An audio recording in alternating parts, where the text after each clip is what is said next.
All India Radio presents Morning News.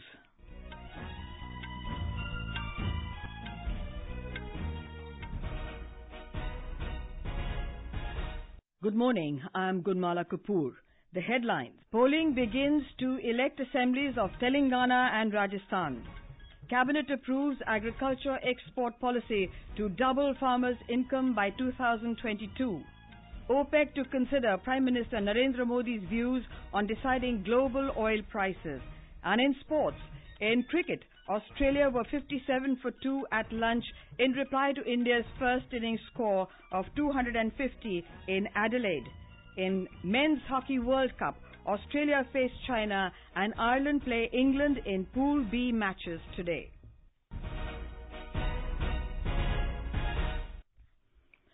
Voting for the 119-seat Telangana Assembly and for the 199-member Rajasthan Assembly began this morning. In Telangana, polling began at 7 a.m. and will conclude at 5 p.m. Nearly 2.8 crore electors, including 4.6 lakh differently abled voters, are exercising their franchise at 32,815 polling stations across the state. A total of 1,821 candidates, including 139 women, are in the fray. The TRS is contesting in all 119 seats, while the BJP is fighting in 118 seats. The Congress is contesting in 99 seats, the TDP in 13, TJS 8, and the CPI in 3 seats. The MIM is in the contest for 8 seats, the NCP for 22, while the BSP is contesting for 107 segments. More from our correspondent. Polling in Telangana took off smoothly at most places amidst elaborate arrangements, though the initial technical snag during the mock polling delayed the process a bit at some polling stations. The engineering teams have taken no time to set right the EVM. I am right now at a polling location where 5 polling stations were set up nearby a residential area at Panjagutta in Hyderabad. Electors are coming to the polling booth and casting their vote within no time, and small groups of electors are just forming into queues. Most of them are coming to the police stations along with the voter slips which the Election Commission authorities distributed 3 days back. Some are carrying the photo identity cards like Aadhaar and driving license too. Lakshmi, AR News, Hyderabad. In Rajasthan, polling began at 8 in the morning and will continue till 5 in the evening. Over 4 crore 74 lakh voters are exercising their franchise, which include over 20 lakh voters who will cast their votes for the first time in the polls. Nearly 52,000 polling booths, including at least one all-women's booth in each constituency, have been set up. 2,274 candidates, including 187 women, are in the fray for 199 out of a total of 200 assembly seats in the state.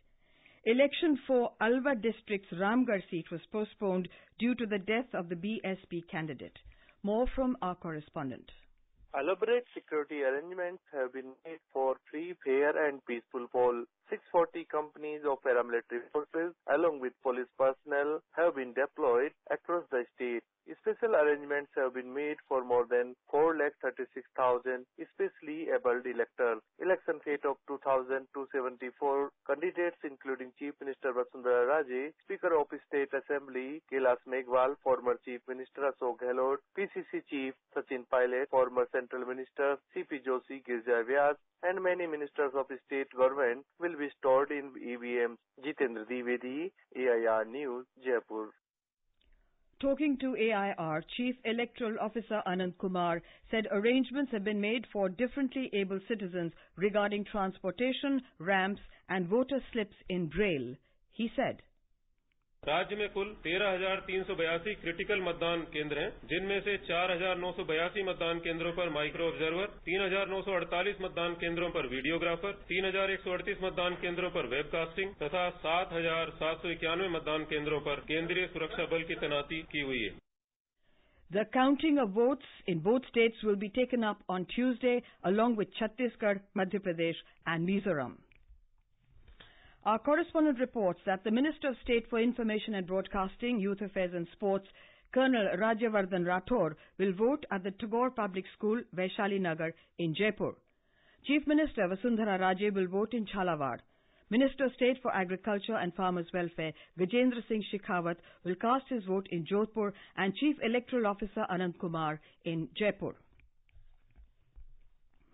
The Union Cabinet has approved the agriculture export policy in line with the government's commitment to double farmers' income by 2022.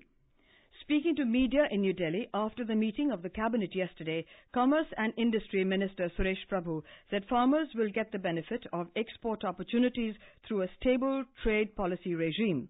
He said the policy will remove export curbs on most organic and processed foods.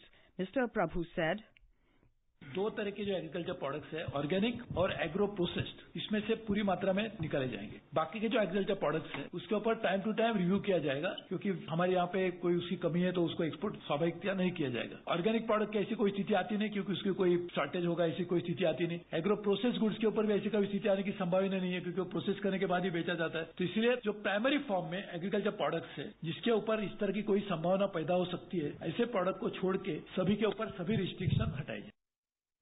The Cabinet also approved launch of the National Mission on Interdisciplinary Cyber Physical Systems, with a total outlay of 3,660 crore rupees, 15 technology innovation hubs, 6 application innovation hubs, and 4 technology translation research hubs will be set up under the National Mission. The Cabinet approved implementation of the Shahpur-Kandi Dam on the River Ravi in Punjab, which will help in minimizing some of the water of the river, which at present is going waste downstream to Pakistan. The Cabinet also approved amendment to the Jallianwala Bagh National Memorial Act 1951. The Cabinet Committee on Economic Affairs, CCEA, gave an in-principle approval for sale of the government stake in the Rural Electrification Corporation to the Power Finance Corporation. Briefing reporters, Finance Minister Arun Jaitley said the acquisition intends to achieve integration across power chains, create economies of scale, and to have enhanced capability to support energy efficiency. He said, in-principle approval for the strategic sale of 52.63% of the total paid-up equity shareholding in Rural Electrification Corporation for its transfer to the Power Finance Corporation, along with transfer of management control.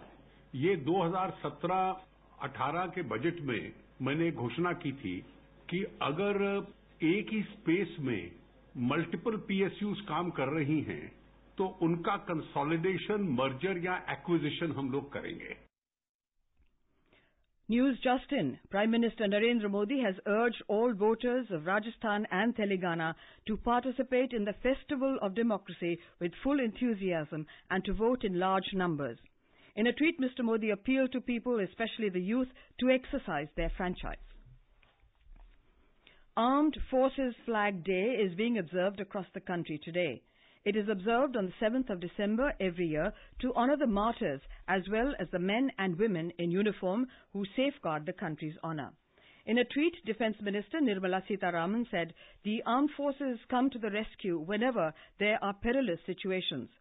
On the occasion of Armed Forces Week, which got underway on the 1st of this month, the minister asked people to show their gratitude by contributing to the Armed Forces Flag Day Fund. This is All India Radio giving you the news. For quick news updates round the clock, follow us on our Twitter handle at AIR News Alerts. You can also log on to our website newsonair.nic.in.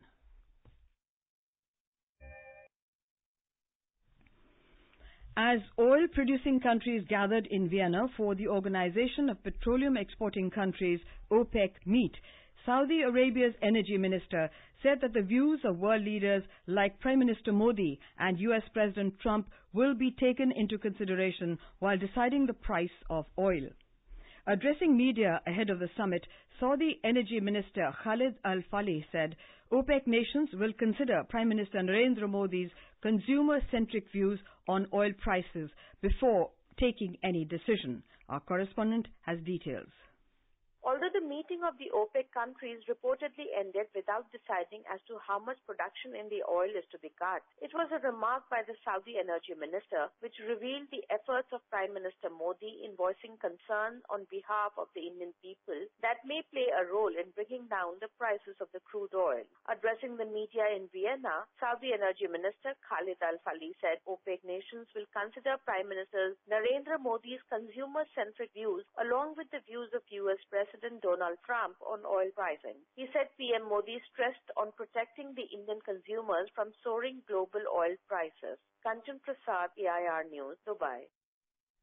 India has voiced strong opposition to Pakistan's reported move to declare Gilgit-Baltistan as its fifth province. Replying to a media query, MEA spokesperson Ravish Kumar said India's stated position on Gilgit-Baltistan has been very clear and consistent. He said the entire state of Jammu and Kashmir has been and shall remain part of India. Mr. Kumar said any attempt by Pakistan to change the legal status has no basis whatsoever. India has called upon Pakistan to vacate all occupied territory. In Jammu and Kashmir, senior leader of the PDP and former finance minister Dr. Hasib Drabu has announced his resignation from his party, the People's Democratic Party. He sent his resignation letter to PDP President Mehbooba Mufti. Dr. Drabu was considered an architect of the agenda of alliance between the PDP and the BJP. After entering into an alliance, both parties had formed a coalition government in 2014. He had worked with the BJP senior national leader Ram Madhav to stitch the alliance. In cricket, on the second day of the first test at Adelaide, Australia were 57 for 2 in 27 overs in their first innings against India at lunch. For India, both Ishant Sharma and R. Ashwin took 1 wicket each. Australia now trail by 195 runs with 8 wickets remaining in the innings. Earlier, resuming at the overnight score of 250 for 9, India were all out without adding a run. In the Men's Hockey World Cup at Bhubaneswar, Australia will lock horns with China at 5 p.m. and Ireland will face England at 7 p.m. in Pool B matches today. In a Pool A match last evening, France beat Olympic champions Argentina by 5-3. Another Pool A match between New Zealand and Spain ended in a 2-all draw. And now for an overview of today's newspapers, it's over to Abhishek Kumar. Thank you, Gunmala. Newspapers have led with different stories this morning. On Augusta-Westland VVIP helicopter deal, the Hindu reports CBI confronts Michelle with documents. The Hindustan Times headlines, Britain to get consular access to Kristen Michelle soon. The Statesman reports, Supreme Court questions urgency in benching CBI chief. The Times of India headline reads, SC hints at middle path in CBI versus CBI case. Indian Express reports 97% of central OBC quota benefits to go just under 25% of its caste. The paper adds, need to subcategorize as per population, says Commission, to ensure a more level playing field. Growing air pollution in India is another lead in several papers. The Times of India writes, air pollution causes 1 in every 8 deaths in India, which now contributes to a bigger burden than smoking.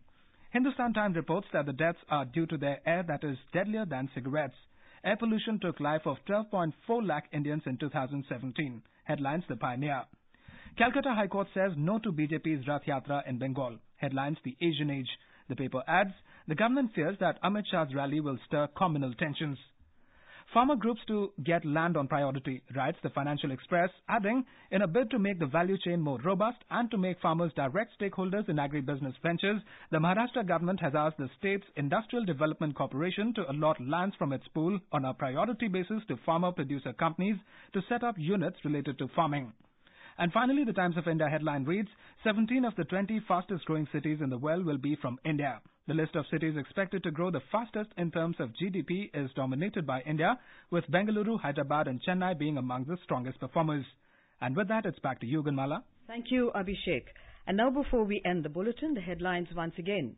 Polling begins to elect assemblies of Telangana and Rajasthan. Cabinet approves agriculture export policy to double farmers' income by 2022. OPEC to consider Prime Minister Narendra Modi's views on deciding global oil prices. And in sports, in cricket, Australia was 63 for 3 in reply to India's first innings score of 250 in Adelaide. And in Men's Hockey World Cup, Australia face China and Ireland play England in Pool B matches today. And with that we end the morning news. Have a nice day.